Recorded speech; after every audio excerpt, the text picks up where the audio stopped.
अऊज़ु बिल्लाहि मिनश शैतानिर रजीम। पनाह मांगता हूँ मैं अल्लाह की शैतान मरदूद से।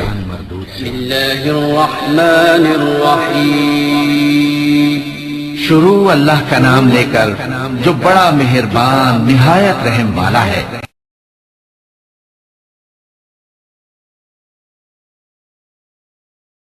नेक्स्ट एक्सरसाइज है जी 8.5।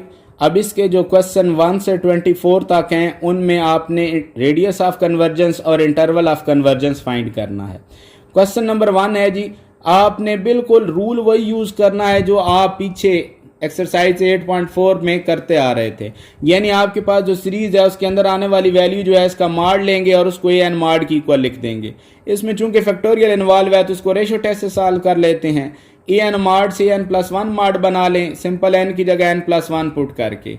अब आप ए एन प्लस वन माड और ए एन माड के क्वोशंट पर लिमिट अप्लाई करेंगे। इस माड को एक ही माड में लिख लिया है और ए एन प्लस वन माड की वैल्यू को ब्रेक करके लिख लिया। X power n plus one को लिख लिया x power n into x और 2n प्लस 2 फैक्टोरियल को लिख लिया है 2n plus 2 into 2n plus 1 into 2n factorial और साथ में एन माड की वैल्यू को उल्टा के लिख दिया है। इसमें जो वैल्यूज कैंसिल होती हैं उनको कैंसिल कर दें। बाकी वैल्यूज जो आपके पास बच गई हैं इसमें ऊपर x जो है इसमें n नहीं है तो इसको बाहर शिफ्ट करें तो ये x माड आ जाएगा। अब यहाँ पर बच गया 1 over 2n plus 2 into 2n plus 1। इसमें अगर आप n की जगह इन्फिनिटी पुट करें तो ये आ जाएगा 1 ओवर इन्फिनिटी विच इज 0।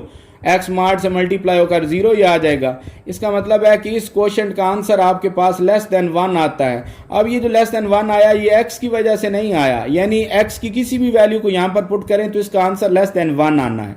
और अगर चूंकि इस मार्ड वाले क्वेश्चन का आंसर लेस देन 1 आ जाए तो फिर हम गिवन सीरीज को कहते हैं कि वो एब्सोल्युटली कन्वर्ज करती है। अब चूंकि ये एक्स की तमाम वैल्यूज के लिए ये रिजल्ट इसी तरह से मेंटेन रहना है तो इसको हम रेशो टेस्ट इस तरह से कह सकते हैं। So by ratio test given series absolutely converges for all values of x. और अगर रियल लाइन के ऊपर तमाम वैल्यूज के लिए सीरीज कन्वर्ज कर जाए तो फिर हमने क्या लिखा था कि उसका जो रेडियस ऑफ कन्वर्जेंस होगा वो इन्फिनिटी होगा और इंटरवल ऑफ कन्वर्जेंस जो है वो माइनस इन्फिनिटी से प्लस इन्फिनिटी होगा। नेक्स्ट क्वेश्चन 2 के अंदर जो सीरीज आ रही है इसमें भी आप सीरीज के अंदर आने वाली जर्नल टर्म जो है इसका माड लें और उसको ए एन माड की इक्वल लिख दें। इसको भी रेशो टेस्ट से सॉल्व करते हैं तो ए एन माड से एन प्लस 1 माड बना लें, सिंपल एन की जगह एन प्लस 1 पुट करके। नेक्स्ट आप ए एन प्लस 1 माड और ए एन माड के क्वेश्चन पर लिमिट अप्लाई करें। इन दोनों माड की वैल्यूज को एक ही माड के अंदर लिख लें। मैं यहाँ पर ए एन प्लस 1 माड की वैल्यू को ब्रेक करके लिख रहा हूँ, यानी 2n plus 2 power n plus 1 को 2 पावर n इंटू 2 और x पावर n प्लस 1 को x power n into x की फॉर्म में और नीचे वाली वैल्यू को इसी तरह से लिख दिया है और साथ में ए एन माड की वैल्यू जो है उसको उल्टा के लिख दिया है। अब इसमें जो वैल्यूज कैंसिल होती हैं उनको कैंसिल करें। ऊपर आपके पास ये 2 जो है और x जो है इसको माड से बाहर शिफ्ट कर लें तो ये 2 इंटू एक्स माड आ जाएगा। बाकी अंदर वैल्यू आपके पास बच गई ऊपर log ऑफ n प्लस 2 और नीचे log ऑफ n प्लस 3। इनमें अगर लिमिट पुट करें तो ये इन्फिनिटी बाय इन्फिनिटी फॉर्म बनती है तो इसको लोपिटा रूल से सॉल्व कर लें। यहाँ बाहर वाली वैल्यू इसी तरह से, इसको अब मैं माड में नहीं लिख रहा क्योंकि अब यहाँ पर देखें तो x नहीं आ रहा। माड चूंकि हम लिखते हैं x की वजह से है कि x की वैल्यू अगर नेगेटिव हो जाए तो फिर आपके पास उसका रिजल्ट नेगेटिव हो सकता है। इसलिए हम चूंकि यहाँ पर x इन्वॉल्व ही नहीं है, n जो है उसकी डोमेन है ही 0 से इन्फिनिटी तक, जो भी वैल्यू आप पुट करें log का आंसर आपके पास जो है वो नेगेटिव नहीं होना। तो इसका मतलब जो है कि इसको आप माड यहाँ पर अगर आप एक्सक्लूड भी कर दें तो भी आप इसको सिंपली लिख सकते हैं जी। तो इस पर लोपिटा रूल को अप्लाई किया, ऊपर वाले फंक्शन का डेरिवेटिव लिया, नीचे वाले फंक्शन का डेरिवेटिव लिया और फिर इनको उल्टा के लिख दिया है। तो ये आपके पास जो वैल्यू आई है ऊपर भी लीनियर फैक्टर है नीचे भी लीनियर फैक्टर है, ऊपर से भी एन को कॉमन ले लिया नीचे से भी एन को कॉमन ले लिया, ये कैंसिल कर दिया। बाकी में लिमिट पुट करें तो यहाँ 1 प्लस 0 नीचे भी 1 प्लस 0 यानी 1 आ जाएगा। तो बाहर वाली वैल्यू सिर्फ बच गई। अब हमने यहाँ पर जो रेशो टेस्ट अप्लाई किया उसका जो आंसर आया है इससे हमें सीरीज की कन्वर्जेंस कैसे पता चलेगी, क्योंकि रेशो टेस्ट कहता है कि अगर आपके पास क्वोशंट का आंसर लेस देन 1 हो तो फिर गिवन सीरीज जो है वो आपके पास एब्सोल्युटली कन्वर्जेंट होगी। तो वही रेफरेंस यहाँ पर लिख रहे हैं। So by ratio test given series converges absolutely if 2 into x mod is less than 1। अब ये देखें कि ये जो वैल्यू है ये 2 इंटू एक्स माड की है, हमने तो सिर्फ एक्स माड का रिजल्ट देखना है। तो यहाँ जो 2 मल्टीप्लाई हो रहा है इसको इस साइड पे शिफ्ट करेंगे तो इसी को लिख सकते हैं that is the given series converges absolutely if x mod is less then 1/2। तो आपके पास ये रिजल्ट आ गया जी कि गिवन सीरीज जो है वो एब्सोल्युटली कन्वर्ज करती है एक्स स्मार्ट जहां लेस देन 1/2 होगा, और जहां पर एक्स स्मार्ट ग्रेटर देन 1/2 हो जाएगा वहां पर ये सीरीज फिर डाइवर्ज कर जाएगी। और जिस वैल्यू से ये कंपेयर हो रहा हो कि एक्स स्मार्ट जिससे लेस आ रहा हो वही वैल्यू यहां पर जो है वो रेडियस ऑफ कन्वर्जेंस बन जाती है। तो इस क्वेश्चन में रेडियस ऑफ कन्वर्जेंस 1/2 हुआ। तो वही बात नेक्स्ट लिख रहे हैं जी कि तो गिवन सीरीज है एक्स स्मार्ट लेस देन 1/2 के लिए कन्वर्ज करती है, तो फिर एक्स स्मार्ट ग्रेटर देन 1/2 के लिए डाइवर्ज करेगी और रेडियस ऑफ कन्वर्जेंस जो है वो 1/2 है। अब देखें आपने ये कह दिया है कि आपके पास जो रेडियस ऑफ कन्वर्जेंस है वो 1/2 और जो सीरीज कन्वर्ज करती है वो एक्स स्मार्ट लेस देन 1/2 के लिए, जिसको आप अगर ओपन करें तो वो बनता है x greater than -1/2 less than +1/2। यानी एक तरह से हमें इंटरवल ऑफ कन्वर्जेंस का ओपन पोर्शन तो मिल गया है, लेकिन अब एंड पॉइंट्स जो है उनको चेक करना बाकी है। तो आप जो रेशो टेस्ट है उसमें इस केस को हम डिस्कस नहीं करते कि एक्स स्मार्ट अगर इक्वल इस वैल्यू को तो उसका रिजल्ट क्या होगा। तो अब देखते हैं कि अगर एक्स स्मार्ट इक्वल टू 1/2 हो तो वहां पर केस क्या बनता है। यहां से आपके पास x की वैल्यू आ जाएगी +-1/2, तो आप 1/1 इनको पुट करके देखेंगे कि गिवन सीरीज का बिहेवियर क्या बनता है। The given series becomes for x is equal to -1/2। अब गिवन सीरीज जो है उसमें x की जगह -1/2 पुट करें, n को अलग-अलग करें तो 2 पावर n कैंसिल हो जाएगा। ये आपके पास अल्टरनेटिंग सीरीज बच जाएगी। अब इस अल्टरनेटिंग सीरीज का बिहेवियर आप अल्टरनेटिंग सीरीज टेस्ट से देखेंगे कि क्या होता है। तो अल्टरनेटिंग सीरीज टेस्ट के लिए आप -1 की पावर को छोड़ के बाकी जो वैल्यू बचती है उसको en की इक्वल लिखते हैं, और उसके लिए आप दो कंडीशन चेक करते हैं कि ये जो सीक्वेंस है ये नॉन इंक्रीजिंग होनी चाहिए और जनरल टर्म जो है उस पर लिमिट अप्लाई करें तो वो 0 की इक्वल होना चाहिए। तो नॉन इंक्रीजिंग केस के लिए आप f ऑफ n को en की इक्वल लिखते हैं, फिर वेरिएबल को रिप्लेस कर देते हैं। यहां पर जो आपके पास f ऑफ x की वैल्यू बनी है इसी का डेरिवेटिव ले लें विद रिस्पेक्ट टू x। इस फंक्शन को ऊपर शिफ्ट करके पावर रूल लगाएंगे तो आपके पास ये डेरिवेटिव की वैल्यू आ गई। अब इसमें गिवन डोमेन जो है उसकी कोई भी वैल्यू आप पुट करें तो इसका आंसर नेगेटिव रहता है for all values of this domain. इसका मतलब ये है कि ये आपके पास जो फंक्शन f है ये नॉन इंक्रीजिंग फंक्शन हो गया इस डोमेन के लिए, और फंक्शन अगर नॉन इंक्रीजिंग है तो फिर ये फंक्शन जिस वैल्यू की इक्वल था उससे बनने वाली जो सीक्वेंस है वो भी आपके पास नॉन इंक्रीजिंग सीक्वेंस हो जाएगी। यानी अल्टरनेटिंग सीरीज टेस्ट की पहली कंडीशन जो है वो सेटिस्फाई हो चुकी है। अब आप दूसरी कंडीशन के लिए जो जनरल टर्म है उस पर लिमिट अप्लाई करें, en की वैल्यू यहां पर लिख दें, n की जगह इन्फिनिटी पुट करें, log ऑफ इन्फिनिटी बनेगा और log ऑफ इन्फिनिटी इन्फिनिटी होता है 1/∞ का आंसर 0। सेकंड कंडीशन भी अल्टरनेटिंग सीरीज टेस्ट की सेटिस्फाई हो गई। तो दोनों कंडीशन के सेटिस्फाई होने के बाद आप लिख सकते हैं so by alternating series given series converges for x is equal to -1/2। ये कंडीशन आपने x इज इक्वल टू -1/2 के लिए चेक की थी जहां पर गिवन सीरीज कन्वर्ज कर गई है। इसका मतलब है कि ये पॉइंट अब इंटरवल ऑफ कन्वर्जेंस में शामिल हो जाएगा। नेक्स्ट x की वैल्यू जो है जी for x is equal to 1/2। अब इसके लिए देखते हैं कि गिवन पावर सीरीज का बिहेवियर क्या बनता है। द गिवन सीरीज बिकम्स, आप x की जगह 1/2 पुट करें तो ये वैल्यू कैंसिल हो जाएंगी, आपके पास सिंपल ये सीरीज बच जाएगी। और जहां पर आप log की फॉर्म में सिर्फ वैल्यूज आपके पास आ रही हो, ऐसी सीरीज को आप सॉल्व करने के लिए बेसिक कंपैरिजन टेस्ट की कंडीशंस को यूज करते थे। As we know that log of n absolute number is less than the number for all n greater than or equal to 0। यहाँ n की वैल्यू आप 0 और 0 से बड़े जितनी वैल्यूज हैं उनको पुट करें तो ये रिलेशन इसी तरह से मेंटेन रहना है। इसका आप रेसिप्रोकल लें और समेशन अप्लाई कर दें तो ये आपके पास इन दो सीरीज के दरमियान रिलेशन डेवलप हो जाएगा। इसको आप 1 कह दें। यहां पर जो आपके पास सीरीज है ये हार्मोनिक सीरीज है जी। कैसे, क्या आपने ये पढ़ा है कि अगर सिंपल समेशन 1/n हो या समेशन 1/n - a या 1/समेशन 1/n+a की फॉर्म हो, ये सारी की सारी आपके पास हार्मोनिक सीरीज है। और इसमें सिंपल ये देख लें कि n पावर 1 हो तो ये आपके पास वो केस है कि जिसमें आपके पास ये हार्मोनिक सीरीज जो है ये डाइवर्ज करती है। तो ये अगर सीरीज डाइवर्जेंट है तो इक्वेशन 1 में देखें तो छोटी सीरीज डाइवर्ज कर गई है, तो बेसिक कंपैरिजन टेस्ट के मुताबिक फिर ये बड़ी सीरीज भी डाइवर्ज करेगी। उसी को लिख रहे हैं। So from equation 1 by basic comparison test this series summation from 0 to infinity 1/log of n+2 is also divergent as this smaller series is divergent। अच्छा, अब आपने यहाँ पर चेक किया है कि जो लेफ्ट हैंड पॉइंट -1/2 था वहां पर सीरीज कन्वर्ज कर गई है, लेकिन राइट हैंड पॉइंट जो है उस पर सीरीज आपके पास डाइवर्ज की है, पहले पर कन्वर्जेंट है और दूसरे पर डाइवर्जेंट है। तो आपके पास इंटरवल ऑफ कन्वर्जेंस क्या बना दी, interval of convergence is equal to, यहाँ चूंकि -1/2 पर कन्वर्जेंट है तो इसको आप इस इंटरवल ऑफ कन्वर्जेंस के अंदर शामिल करेंगे, और 1/2 पर चूंकि डाइवर्ज कर गई है तो इसको आप इस इंटरवल ऑफ कन्वर्जेंस में शामिल नहीं करेंगे, इसलिए आप ब्रैकेट को बाहर की तरफ ओपन करेंगे। और रेडियस ऑफ कन्वर्जेंस आप पहले डिस्कस कर चुके हैं कि वो आपके पास 1/2 है। नेक्स्ट क्वेश्चन 3 है जी, जिसके अंदर आने वाली जो टर्म है इसका मॉड लें और इसको ए एन मॉड की इक्वल लिख दें। इसको भी हम रेशियो टेस्ट से सॉल्व करते हैं, तो ए एन मॉड से n+1 मॉड बना लेते हैं, सिंपल n की जगह n+1 पुट करके। नेक्स्ट आप ए n+1 मॉड और ए एन मॉड जो है इनके क्वोशंट पर लिमिट अप्लाई करें, और इसके अंदर ए n+1 मॉड जो है उसकी वैल्यू को ब्रेक करके लिख लिया, यानी x - 5 पावर n+1 को लिख लिया x - 5 power n into x - 5 और साथ में log ऑफ n+1 इसी तरह, और नीचे n+2, और इधर जो आपके पास ए एन मॉड की वैल्यू है उसको उल्टा के लिख दिया। इन दोनों में से x - 5 पावर n जो है वो कैंसिल हो जाएगा। अब ऊपर देखें तो x - 5 जो है इसमें n नहीं आ रहा है, इसको बाहर शिफ्ट कर देंगे, तो ये बाहर मॉड के साथ आ जाएगा x - 5 मॉड। और इधर अगर आप देखें तो आपके पास यहाँ पर ऊपर एक ये log वाली वैल्यू है, एक ये log वाली वैल्यू है, इन दोनों को आपस में मिला लेते हैं। और इधर देखें तो n+1 simple polynomial of degree 1 है, ये भी पोलिनोमियल ऑफ डिग्री 1 है, इन दोनों को आपस में मिला लेते हैं और लिमिट दोनों पर अलग-अलग कर देते हैं। अब इसमें भी देखें तो इन्फिनिटी बाय इन्फिनिटी फॉर्म बनती है, इसमें भी देखें तो इन्फिनिटी बाय इन्फिनिटी फॉर्म बनती है। तो आप लोपिटर रूल दोनों पर अप्लाई कर दें, इधर डेरिवेटिव 1 नीचे भी डेरिवेटिव 1, और इसका log का डेरिवेटिव 1/n+1 और नीचे 1/n आ जाएगा। यहाँ चूंकि 1 बच चुका है उसमें लिमिट अप्लाई करने हैं तो 1 ही रहना है, वो मल्टीप्लाई होकर खत्म हो जाएगी वैल्यू।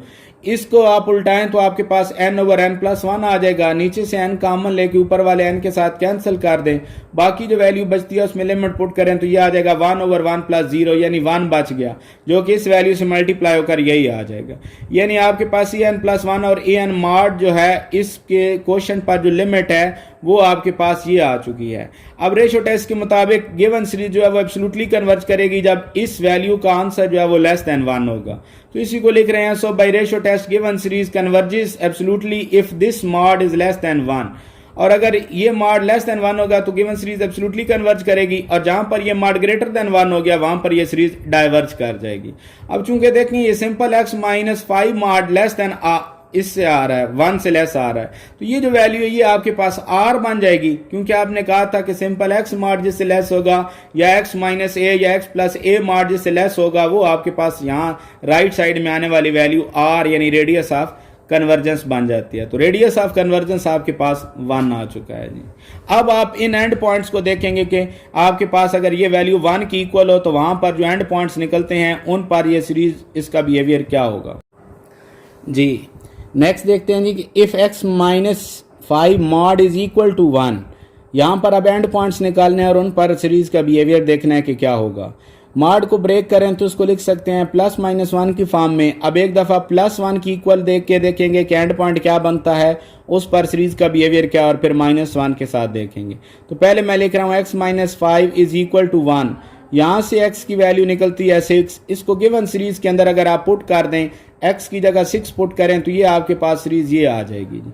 अब इस सीरीज को देखें तो ये आपके पास सिंपल इस तरह की सीरीज है जिसमें अगर आप जर्नल टर्म ए एन लें तो इसमें n का कम्बिनेशन है, यानी इसको लिमिट कंपैरिजन टेस्ट से आप सॉल्व कर सकते हैं। अगर आप यहाँ लिमिट कंपैरिजन टेस्ट की कंडीशन को यूज़ करें तो फिर आप बी एन की वैल्यू बनाएं तो नीचे चूंकि सिंपल n की पावर 1 है तो बी एन जो है वो 1/n आ जाएगा।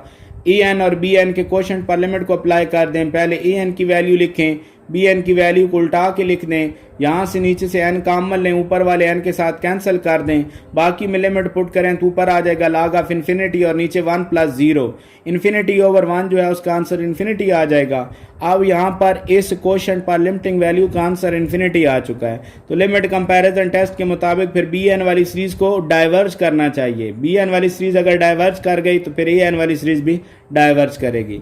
तो देखें जी, but summation 2 to infinity B N जो है वो अगर आप देखें तो ये आपके पास पी सीरीज या हार्मोनिक सीरीज है, is a p series with p is equal to 1, so it is divergent p series की कंडीशन के मुताबिक। अब बी एन वाली सीरीज डाइवर्ज कर गई है तो हम कह सकते हैं by limit comparison test summation 2 to infinity a n is also divergent. इसका मतलब ये हुआ कि ये जो गिवन सीरीज है ये आपके पास एक एंड पॉइंट 6 के ऊपर ये डाइवर्ज कर चुकी है। नेक्स्ट दूसरा एंड पॉइंट पहले निकालेंगे। x माइनस 5 को अब माइनस 1 की इक्वल रखा, यहाँ से x की वैल्यू 4 निकलती है जी। तो आपके पास जो गिवन सीरीज है, इसको अगर आप 4 x की जगह 4 उसमें पुट कर दें तो आपके पास ये बन जाएगा minus 1 power n natural log of n over n plus 1, यानी ये अल्टरनेटिंग सीरीज बन गई। तो इसको अल्टरनेटिंग सीरीज टेस्ट से सॉल्व करेंगे तो आप अल्टरनेटिंग सीरीज के लिए जनरल टर्म कैसे बनाते हैं, माइनस 1 की पावर को छोड़ के आपके पास जो वैल्यू आती है उसको ए एन की इक्वल लिखते हैं और फिर इस ए एन की वैल्यू को आप एफ ऑफ एक्स के साथ कंपेयर करते हैं, यानी एफ ऑफ एन को ए एन की इक्वल लिखते हैं और वेरिएबल को रिप्लेस कर देते हैं। इसका डेरिवेटिव ले लेते हैं with respect to x, quotient rule apply करें तो आपके पास ये वैल्यू आ गई, इसको बाहर शिफ्ट कर दें, यानी ये वैल्यू आपके पास लेस देन 0 रहनी है for all x greater than or equal to 2। तो डेरिवेटिव का आंसर चूंकि लेस देन 0 आ गया यानी नेगेटिव आ गया इस वैल्यू के लिए, इस डोमेन के लिए, तो फिर इस डोमेन पर ये फंक्शन नॉन इंक्रीजिंग हो जाएगा और फंक्शन जिस वैल्यू की इक्वल था उससे बनने वाली सीक्वेंस भी फिर नॉन इंक्रीजिंग सीक्वेंस हो जाएगी। तो आपके पास अल्टरनेटिंग सीरीज टेस्ट की पहली कंडीशन सेटिस्फाई हो चुकी है। अब दूसरी कंडीशन के लिए जनरल टर्म पर लिमिट अप्लाई करें, जनरल टर्म की वैल्यू लिखें, इसमें लिमिट आप देखें तो इन्फिनिटी बाय इन्फिनिटी फॉर्म बनती है। तो लोपिटा रूल लगा दें, ऊपर वाले फंक्शन का डेरिवेटिव 1 ओवर n और नीचे वाले फंक्शन का डेरिवेटिव 1, इसमें 1 ओवर n और नीचे 1, इसमें लिमिट अप्लाई करें तो इसका आंसर 0 आ जाता है। तो सेकंड कंडीशन भी सेटिस्फाई हो गई। तो इसका मतलब है कि आपके पास जो सेकंड एंड पॉइंट है उस पर आपके पास अल्टरनेटिंग सीरीज टेस्ट के मुताबिक ये सीरीज जो है वो कन्वर्ज कर चुकी है। तो आपके पास जो दो एंड पॉइंट निकले थे जी, एक 6 था एक 4, उनमें छोटा जो है उसको पहले लिखेंगे। 4 पर आपने चेक किया है कि गिवन पावर सीरीज जो है वो कन्वर्जेंट है, तो इसको आप इंटरवल ऑफ कन्वर्जेंस के अंदर शामिल कर लेंगे। 6 पर आपने देखा था कि गिवन सीरीज जो है वो डाइवर्ज करती है, तो इसके लिए आप जो ब्रैकेट है इसको बाहर की तरफ ओपन करेंगे, यानी इंटरवल ऑफ कन्वर्जेंस आपके पास बन गया right of open interval 4 to 6 और रेडियस ऑफ कन्वर्जेंस आप पहले लिख चुके हैं कि वो 1 की इक्वल है जी। तो इस तरह से ये आपके पास इंटरवल ऑफ कन्वर्जेंस और रेडियस ऑफ कन्वर्जेंस आ गई। नेक्स्ट क्वेश्चन 4 के अंदर जो आपके पास सीरीज आ रही है, इसमें सीरीज के अंदर आने वाली वैल्यू को आप ए एन मॉड की इक्वल लिख दें और यहाँ पर आप जो देखें तो आपके पास साइन का रिलेशन इन्वॉल्व हो चुका है, तो इसको साइन की प्रॉपर्टी से सॉल्व करते हैं। आपको ये पता है कि आप इस तरह से लिख सकते हैं sine of n pi x this is greater than or equal to -1 and less than or equal to +1। आप पूरी इनइक्वालिटी को एब्सोल्यूट नंबर n स्क्वायर से डिवाइड कर दें तो ये रिलेशन इसी तरह से रहेगा। अब यहाँ पर ये वैल्यू जो है कि यहाँ पर द सेंटर में आने वाली वैल्यू जो है वो इस -1 ओवर n स्क्वायर से ग्रेटर आर इक्वल है और इसके एब्सोल्यूट से लेस आर इक्वल है। तो आप इसी को प्रॉपर्टी के मुताबिक लिख सकते हैं कि सेंटर वाली वैल्यू जो है इसका मॉड जो है वो इस एब्सोल्यूट वैल्यू से लेस आर इक्वल है जी। और इसको अगर आप देखें तो ये जर्नल टर्म के दरमियान रिलेशन मेंटेन हो गया। अगर ये जर्नल टर्म के दरमियान रिलेशन है तो फिर इनसे बनने वाली सीरीज के दरमियान भी वही रिलेशन होगा।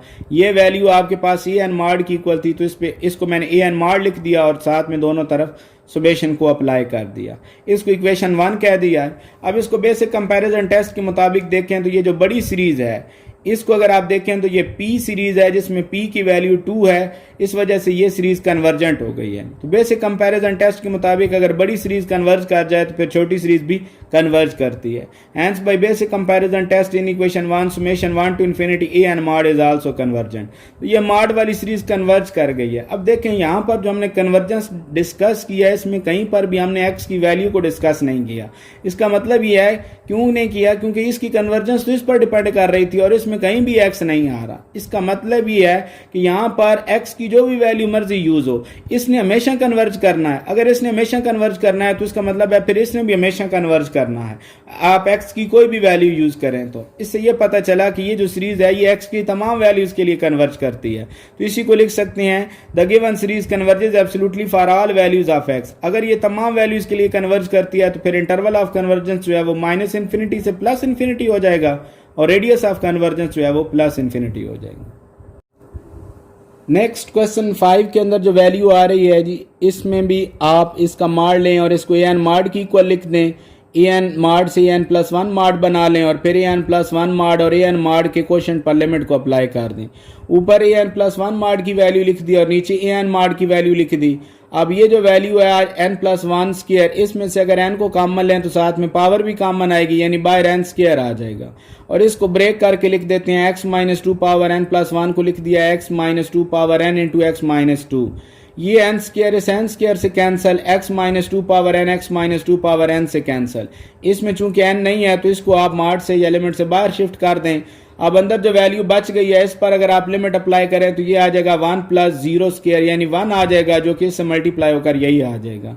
तो रेशो टेस्ट के मुताबिक इस क्वेश्चन की लिमिटिंग वैल्यू जो है वो अगर लेस देन 1 होगी तो गिवन सीरीज को कहेंगे कि वो एब्सोल्युटली कन्वर्जेंट है।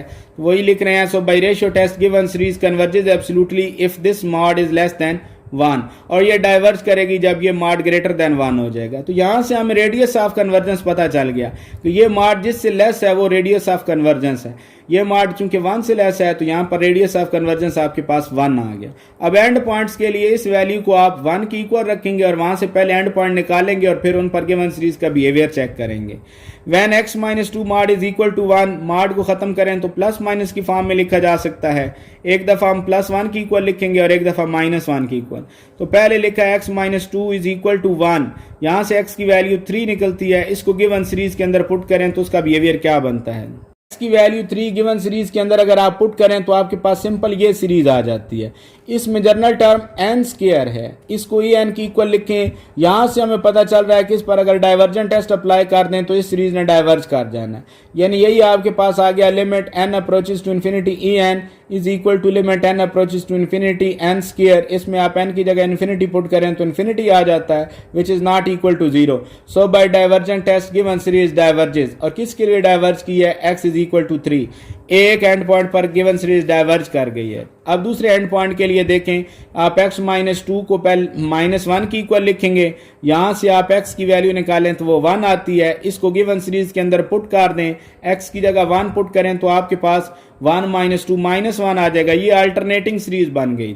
अल्टरनेटिंग सीरीज के लिए आप जनरल टर्म माइनस 1 की पावर को छोड़ के लिखते हैं तो आपके पास ये एन स्क्वायर की इक्वल आ गया। अब यहां पर मैं अल्टरनेटिंग सीरीज टेस्ट की सेकंड कंडीशन को सिर्फ चेक कर रहा हूं क्योंकि वो सेटिस्फाई नहीं करती। आप जनरल टर्म जो है इस पर लिमिट को अप्लाई करें तो इसका आंसर इन्फिनिटी आ जाता है which is not equal to 0। So one of the condition required for alternating series test is not satisfied, therefore by alternating series test the given series diverges for this end point x is equal to 1। अब दो and point निकले थे आपके पास, एक 1 था और एक 3 था। 1 पर भी डाइवर्ज की है सीरीज और 3 पर भी डाइवर्ज की है जी। तो इंटरवल ऑफ कन्वर्जेंस जो है वो आपके पास ओपन इंटरवल 1 to 3 बन गया और रेडियस ऑफ कन्वर्जेंस आप पहले लिख के आए हैं कि वो आपके पास 1 है।